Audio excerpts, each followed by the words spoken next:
Good afternoon, everyone. Tractorman 44 here. This is going to be a first start. This old truck hadn't run according to the license plate since 15. I got to digging around in a bunch of papers and stuff that behind the seat, and sure enough, the old boy had insurance on it all the way up to July, I think, or August of 2016. But it is a little puzzling though, because the carburetor shaft, you know, where your linkage goes onto, and your accelerator pump, all that kind of stuff, it's just frozen solid. So I've had to disconnect that, and I don't have an accelerator pump or anything like that. And I've been spraying some WD-40 rust release penetrant spray. It's a little bit better than just plain WD-40. But trying to get those knocked loose, and I'm not able to be successful at doing that. But let me give you an idea of what I've done in preparation.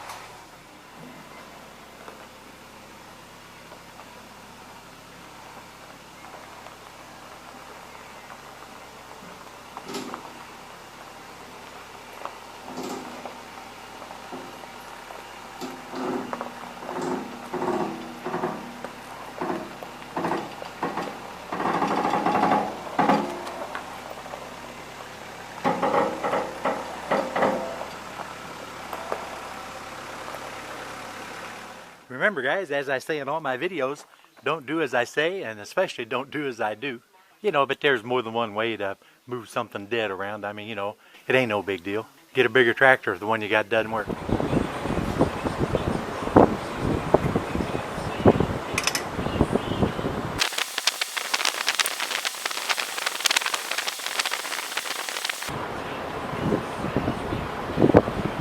Now, all I got for a battery is a little bitty, about a 625 cranking amp battery out of one of them old antique tractors, you know.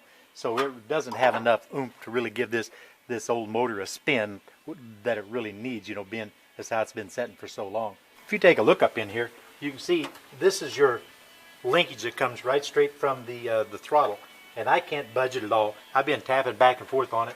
It just is not going to work. Hopefully you can see this. The accelerator pump right here on the front of the carburetor is just as rusted up, just completely solid. So well, I turned the key on and took my voltmeter and made sure that I had juice whenever the key's on to the correct side of the coil, and I do. I've got about 13.7 volts right there, you know, before I try cranking it. So it should have juice there, providing the electronic control module over on the fender is providing juice through this wire on into your distributor. And this distributor, I think, if I'm not mistaken, it's an 85 Ford, just like my other one. I think that's the first year for the HEI on this. I could be entirely wrong. Don't even quote me on that. I probably shouldn't even have said it.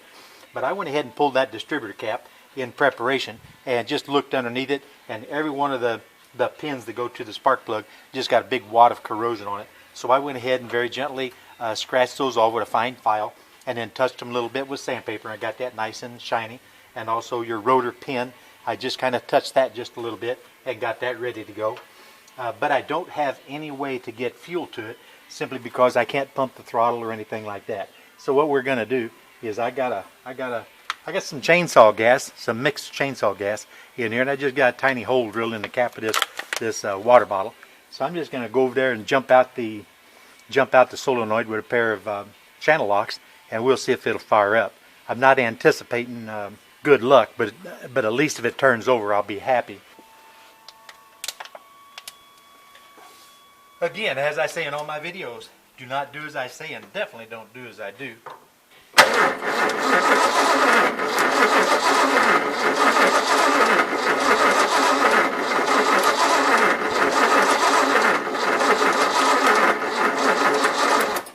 Well, let me tell you something. That was kind of silly. I kind of started off with a halfway weak battery, and I've got the charger on it, and guess what the dummy just did?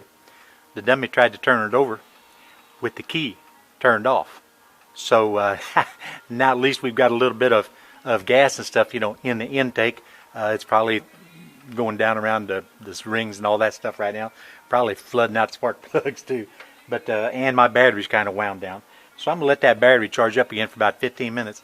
And then the first thing I'm going to do is come back and turn the key on, and we'll continue this video. What a dummy. Okay, now while the battery is charging up again, I'm going to show you some stuff I kind of come to a conclusion about now that I got the flatbed off of it and can actually look at it. Look really close now at this axle. Now this is just a trailer axle that's attached to the back end of this rig. And obviously they've cut the center of the axle and narrowed it to where it's just about the same width as what the front end will track. And you can see where the old rear end had been removed and taken out. Obviously, there's no rear end in here. Now, I don't know if y'all know anything about old dump trucks, but old dump trucks sometimes had what's called a peg axle, sometimes they had what's called a tag axle. Now, a peg axle would usually be, it's rolling backwards on me, a peg axle would be an axle that's on the front of the rear axle, allowing you, and it would typically have a little bit smaller tires on it, that would allow you, whenever the dump truck was loaded pretty heavy, it'd go down on the overloads, it would kind of scrunch down a little bit, and that front axle then would come into play, and those smaller front tires and axle would carry some of the load. Then you had another axle called a tag axle. A tag axle was always mounted behind the drive axle, and it just tagged along behind, and it did the same thing. It typically had smaller diameter wheels. As your overloads compressed, the weight of the truck would then spread back to that axle, allow you to scale more weight. Now this old boy, considering that you take a look and it had 24,000 license plates on it, everything about it, it's even registered with 24,000 plates and everything. And the fact that this guy, I believe, was a logger or a wood hauler at the very, very minimum, and obviously worked around a sawmill because that entire flatbed was all rough sawn oak. I think what he did is he put a tag axle behind this. If you look here, look at the shackles. He built a set of shackles out of 3/8 plate, and they've got the spring attached, you know, through here. It's a slipper spring that slides back and forth inside here on the frame, and then the front spring mount is welded to the frame up here. And if you look closely, this is a trailer axle with electric brakes.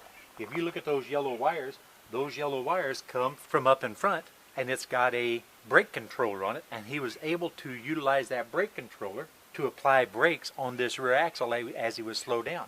Now the way that would work, there's actually a mercury switch inside this particular brake controller, so the more weight he had on the truck, the more mercury would come in contact with the output of the brake controller to apply a greater percentage of brakes to that axle. Then whenever he's running unloaded, he probably had 16s or 16.5s on the rear of this, and it probably kept these axles off of the ground because everything would just, you know, run up higher with no weight on it. Springs aren't compressed. The larger diameter drive wheels are going to keep this just barely on the ground or skipping the ground. When it got loaded, they came into play just like a regular tag axle. So that's what I'm thinking. And then you look, there's kind of some, the framework is kind of botched in. This is the original cab chassis frame that was cut off, and this is a smaller truck frame that was slid inside and then bolted and also welded to the cab chassis stub, and then this tag axle added at that particular point. That's my 2 cents worth. That's what I think is going on. Okay, let's see what happens. I turn the key on. Battery's still a little bit weak, but we'll see what's going to happen.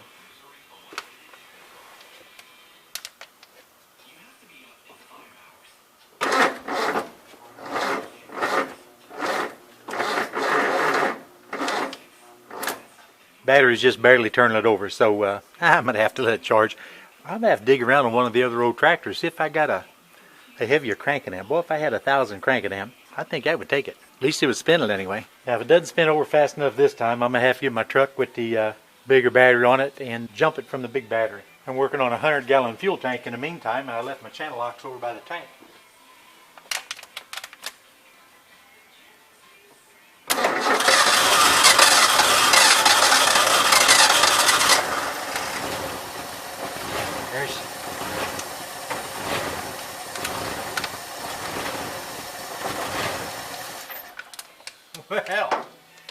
Well, she fired anyway. I can't get it to rev up because I don't have any accelerator pump. I don't have an accelerator pump, or the throttle shaft is froze up. So I thought maybe if I just doused a whole bunch of gas in there, it might rev up a little bit, but I probably kind of flooded it out. But that's encouraging. That's just chainsaw gas. It's got a little bit of a oil in it. You'll give a little lubrication, at first. I think I'm going to go ahead and put it in dry dock and save it for the next project. But yeah, it's going to run. It's going to run just fine. Of course, you can't tell much by an idle. I wish I could have revved it up a little bit, see how much you're going to smoke, all that stuff. Well, I wouldn't say it was a smooth first start. I had some issues with my battery. It's a small battery to begin with, and it's deader than a mackerel, and I'm just kind of impatient, so had a few little problems. But at least, hey, once we got a little bit of juice in the battery, it spun over fast enough, it went ahead and fired up. But like I said, you can't tell much by an idle. If I could have revved it up a little bit, probably be able to tell a little bit more. But at least it idled halfway decently. Looking around the back of the truck, I didn't see a lot of smoke, even though I was dumping mixed gas in it. Didn't see a lot of smoke, which is kind of good, But like I say, that little bit of mixed gas might give us just a little bit of lubrication on the cylinders, because it has been setting for a pretty good while. So that means, all your oily film might have rinsed off of the cylinder walls and stuff. So it's always a good thing to prime them a little bit, A lot of times what you can do, on these Fords, you can pull that distributor out of there, and then you can use a long Allen shaft, and you can reach down inside and hook that Allen shaft onto a battery drill, and you can sit there and prime your oil pump with your valve covers off, and you can just watch the oil flow and everything. That's really the way to do it, especially on a new engine, an engine you've just rebuilt. I went through that with my 460. I put that together here a few years back. But other than that, this one here is really, I think it's going to be a halfway decent. Don't know what I'm going to use it for, but, at least I got transmission for spare from old truck. Well, here it is. I fired up one more time. Didn't do anything else to it. It's sitting there idling just perfect. Idling right out of the fuel pump, coming right out of the gas tank with probably at least 3 or 4 year old fuel. There's absolutely no smoke, and it is idling a little bit rough, but I think that's because I can't rev it up and burn the carbon off of it. But I'm going to let it sit here and run for a little bit and play with it a little bit more next time. So I guess we beat this one to death, so you know what? This Tractor Man 44, I'm going to go back and work on that fuel tank. I am out of here.